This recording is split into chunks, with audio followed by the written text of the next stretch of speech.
Hello, welcome to China Mosaic. I'm Wang Xiaohui for China.org.cn.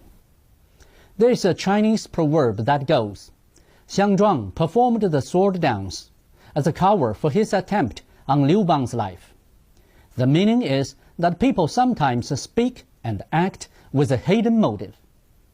The recent decision made by the US and South Korea to deploy the THAAD missile defense system is a clear reflection of this Chinese saying. On the surface, the deployment is meant to deter a nuclear threat from the Democratic People's Republic of Korea. However, with an interception capacity at altitudes well above the Earth's atmosphere, using THAAD as a deterrence to the DPRK's short-range missiles is like killing a mosquito with anti-aircraft artillery. America's hidden intention is to monitor and deter countries like China and Russia.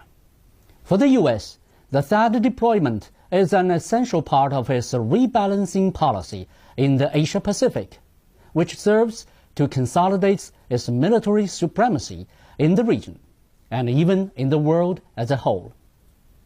But for South Korea, the move is a huge mistake and will place the country in an even more perilous situation.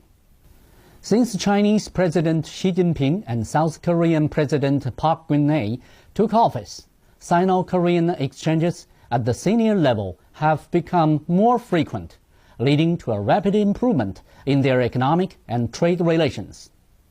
But the deployment of the THAAD system is bound to take a toll on these breakthroughs and impair future economic and trade cooperation, as well as tourism. It will also be seen as a huge provocation towards the DPRK and could possibly send the Korean Peninsula into a vicious spiral of arms race. In the week of the THAAD announcement in July, the DPRK fired multiple ballistic missiles as a show of force and warned that it would retaliate against the new system with a physical response. The THAAD system is nothing less than a powder keg in South Korea's backyard. If the imaginary war does come true, South Korea is bound to become a battlefield.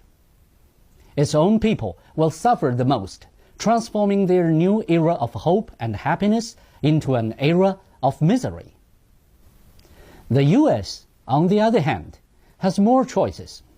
It can either actively engage in the war or stand aside watching, and more likely, it could walk away, just as it did during the Vietnam War, leaving death, injuries, and debris to the Korean Peninsula.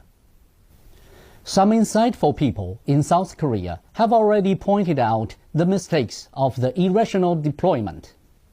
Sun-Man Lee, a professor at Institute for Far Eastern Studies at Kyungnam University, said the deploying THAAD system is a non-strategic decision that mainly serves U.S. interests, while impairing a peaceful unification on the Korean Peninsula and putting people's safety at risk. On July 21st, over 2,000 Koreans gathered at a square outside the main train station in Seoul for a rally to protest the deployment. Let us hope the South Korean government will think twice and thrice for the well-being of the Korean Peninsula, of Asia, and most importantly, of its own people. Thank you for watching.